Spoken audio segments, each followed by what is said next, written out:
Hello everyone, this is Nargis. उम्मीद करती हूँ आप सभी अच्छे होंगे और दिल्ली पुलिस की आप सभी की तैयारी काफ़ी अच्छे से चल रही होगी। इसी तरीके से हमारा 60 दिन की टारगेट सीरीज का आज है दिन 27। ठीक है, तो आज जो आपके subject wise and topic wise target है वो मैंने आपकी स्क्रीन पर लिख दिए हैं। और आज की जो हमारी क्लास होगी ये टोटली रिवीजन पर बेस्ड होगी कि हमने जितना भी अब तक पढ़ लिया है, जिस सब्जेक्ट में कौन कौन से टॉपिक पढ़ लिए हैं, उन सभी के रिवीजन के बारे में आज मैं आपको बताऊंगी। और हमने अब तक क्या क्या कवर कर लिया है इसके बारे में भी मैं आपको इस वीडियो में बताऊंगी। देख सकते हैं।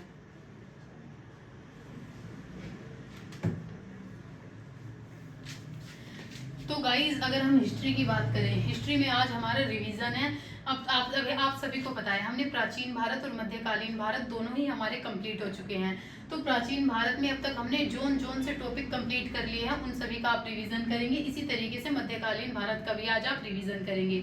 अगर हम प्राचीन भारत की बात करें, प्राचीन भारत में हमने हड़प्पा सभ्यता कर लिया है और इसी के साथ हमने वैदिक सभ्यता भी कर लिया है। फिर महाजनपद भी हमारा हो चुका है। जैन धर्म और बौद्ध धर्म के बारे में भी हमने पढ़ लिया है। मगध साम्राज्य के बारे में भी हमने पढ़ लिया है। शक वंश और कुषाण वंश के बारे में भी मैंने आपको टारगेट दिया था। गुप्त वंश भी हमने अच्छे से पढ़ा है क्योंकि गुप्त वंश काफी बड़ा और वास्ट है। इसी के साथ पुष्यभूति वंश, जिसे वर्धन वंश भी कहते हैं, ये भी हमने कर लिया है। और दक्षिण भारत के राजा और उनके संस्थापक भी हमने कर लिए हैं। तो प्राचीन भारत के ये जो सभी टॉपिक मैंने बताए ये हमारे कंप्लीट हो चुके हैं। आप इनका रिवीजन करेंगे। वहीं अगर हम बात करते हैं मध्यकालीन भारत की, तो मध्यकालीन भारत में हमारा जो टॉपिक अब तक हो चुके हैं उनका आप रिवीजन करेंगे। हमारा हो चुका है भारत पर अरबों का आक्रमण, मोहम्मद गोरी के साथ ही हमारा सल्तनत काल का आरंभ हुआ था। सल्तनत काल के बारे में हमने पढ़ लिया है। स्वतंत्र प्रांतीय राज्य और मुगल साम्राज्य, मुगल शासन की शासन व्यवस्था क्या थी और मराठों का उत्कर्ष क्यों हुआ था, ये सभी हमारे मध्यकालीन भारत के टॉपिक्स हैं। इनका भी आप रिवीजन करेंगे। ठीक है। वहीं अगर हम बात करते हैं अपना पॉलिटी की, पॉलिटी में आज जो आपका टॉपिक है वो है पॉलिटी में आज जो आपका टॉपिक है वो है आपका राजभाषा। आप सभी को पता है कि राजभाषा हमारे संविधान के किस आर्टिकल में आती है। राजभाषा होती क्या है, सबसे पहले आपको ये पता होनी चाहिए। कोई भी देश है, कोई भी राज्य है, उसका जो सरकारी कामकाज होता है वो किसी स्पेसिफिक भाषा में होता है, उसे ही हम राजभाषा कहते हैं। ठीक है। और वहीं अगर हम बात करें राजभाषा की, तो संविधान के अनुच्छेद आर्टिकल 343(1) में हमारी राजभाषा का उल्लेख किया गया है। और जो राजभाषा है ये जैसे भारत की जो राजभाषा है वो है हिंदी, जिसकी लिपि है देवनागरी, लेकिन हम इंग्लिश का भी यूज कर सकते हैं राजभाषा अधिनियम 1963 के अकॉर्डिंग। तो ओवरऑल आज जो आप इकोनॉमिक्स में करेंगे, इकोनॉमिक्स में आज आप राजभाषा के बारे में अच्छे से पढ़ेंगे। वहीं अगर हम बात करते हैं इकोनॉमिक्स यानी कि अर्थव्यवस्था की, अर्थव्यवस्था में आज है आपका रिवीजन। अब तक हमने जितने भी टॉपिक अर्थव्यवस्था में कर लिए हैं उनका आप रिवीजन करेंगे। हमने अब तक अर्थव्यवस्था में जोन जोन से टॉपिक कर लिए हैं वो है हमारा bank, RBI, reserve bank of India, मुद्रास्फीति और अविस्फीति भी हमने कर लिया है। डीमोनेटाइजेशन यानी कि विमुद्रीकरण और नोटबंदी भी हमारा कंप्लीट हो चुका है। मुद्रा मनी भी हमारा कंप्लीट हो चुका है। योजना आयोग, नीति आयोग भी हमारा कंप्लीट हो चुका है। फाइनेंस कमीशन यानी कि वित्त आयोग भी हमारा हो चुका है। नेशनल डेवलपमेंट काउंसिल, राष्ट्रीय विकास परिषद भी हमने कंप्लीट कर लिया है। इकोनॉमिक प्लानिंग, पंचवर्षीय योजना, इसी के साथ नेशनल इनकम यानी कि राष्ट्रीय आय, राजकोषीय नीति, बाजार नीति, गवर्नमेंट वेलफेयर स्कीम्स, सेंसस यानी कि जनगणना, टैक्सेशन सिस्टम, कर नीति और GST, good and services tax. Overall हमने इकोनॉमिक्स में अपने 17 टॉपिक्स कर लिए हैं। तो 17 टॉपिक्स का आज आप रिवीजन करेंगे। वहीं अगर हम बात करते हैं ज्योग्राफी की, ज्योग्राफी में भी आज हमारा रिवीजन है। आप सभी को पता है ज्योग्राफी हमने हमारे दो पार्ट्स में है, एक तो फिजिकल ज्योग्राफी और दूसरी इंडियन ज्योग्राफी। हमारी फिजिकल ज्योग्राफी कंप्लीट हो चुकी है, उसमें हमने जो जोन से टॉपिक कर लिया वो है हमारा ब्रह्मांड, सोलर सिस्टम, इसी के साथ हमारा पृथ्वी और उसकी आंतरिक संरचना, स्थल मंडल, जल मंडल, वायुमंडल और देश, उनकी राजधानियां और उनकी करेंसी।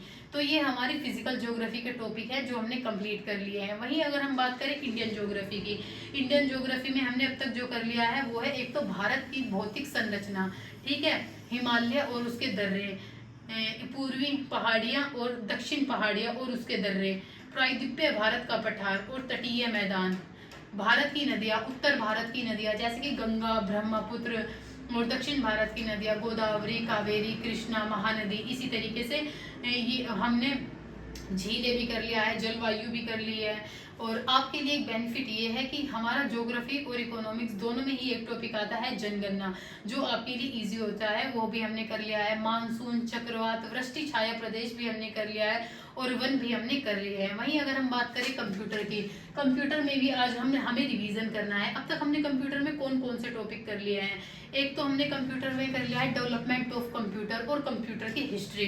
फिर हमारा दूसरा टॉपिक हमने कर लिया है MS Word, MS Excel, MS PowerPoint, MS Access. इसी के साथ हमने internet, email, www, world wide web, web browser, communication search engine और ई बैंकिंग भी हमने कर ली है। और ओएस यानी कि operating system, memory, storage device, ये हमारा कंप्लीट हो चुका है। हार्डवेयर और सॉफ्टवेयर भी हमने अब तक कंप्यूटर में टोटल 12 टॉपिक कंप्लीट कर लिए हैं। वहीं अगर हम मैथ की बात करें, मैथ में भी आज आप रिवीजन करेंगे। हमने मैथ का टॉपिक जो है वो स्टार्ट किया था नंबर सिस्टम से। नंबर सिस्टम हमारा कंप्लीट हो चुका है। उसके बाद हमारा कंप्यूटेशन ऑफ होल नंबर्स भी हो चुका है। डेसिमल यानी कि दशमलव संख्या भी हमारी हो चुकी है। फ्रैक्शन विभाजन और संख्याओं के बीच में संबंध भी हमने कर लिया है। परसेंटेज, प्रतिशत का भी चैप्टर कंप्लीट है हमारा। रेशो और प्रोपोर्शन, समानुपात, अनुपात और समानुपात भी हमारा हो चुका है। एज यानी कि आयु, प्रॉफिट एंड लॉस, लाभ और हानि, डिस्काउंट, बचत, एवरेज, औसत। इसी के साथ हमारा ये कंप्लीट हो चुका है। हमारा मैथ में simplification, HCF, LCM, SI, compound interest, simple interest, SI और कंपाउंड इंटरेस्ट, सीआई, ये हमारे कंप्लीट हो चुके हैं। मैथ में हमने अब तक 13 टॉपिक कर लिए हैं। और अर्थमैटिक के ओवरऑल अगर आप अर्थमैटिक के 12 से 13 टॉपिक या 15 टॉपिक कर लेते हैं तो आपके 15 में से 10 से 11 नंबर कहीं नहीं गए।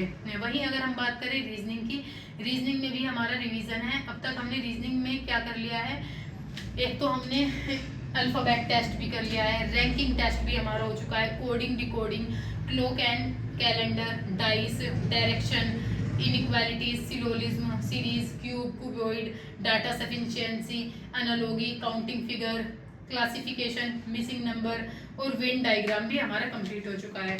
ओवरऑल जो ये हमारे टॉपिक्स हैं हमने हर सब्जेक्ट के कंप्लीट कर लिए हैं। आज की क्लास में आप रिवीजन पर फोकस करेंगे। आपको हर सब्जेक्ट का 50% रिवीजन आज करना है।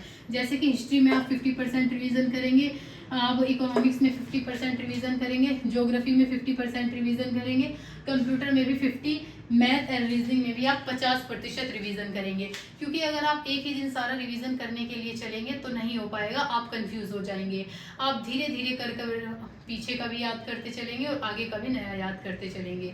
तो इस तरीके से आज जो हमारी क्लास है वो टोटली रिवीजन पर बेस्ड है। अब तक मैंने आपको जितना भी टारगेट दिया है, जितने भी टॉपिक्स आपको बताए हैं, उसमें से आप 50% रिवीजन करेंगे। बाकी हम कल की क्लास में बताएंगे आपको क्या करना है। आई होप आपको ये वीडियो अच्छी लगी होगी। मुझे यूट्यूब पर सब्सक्राइब करें। थैंक्स।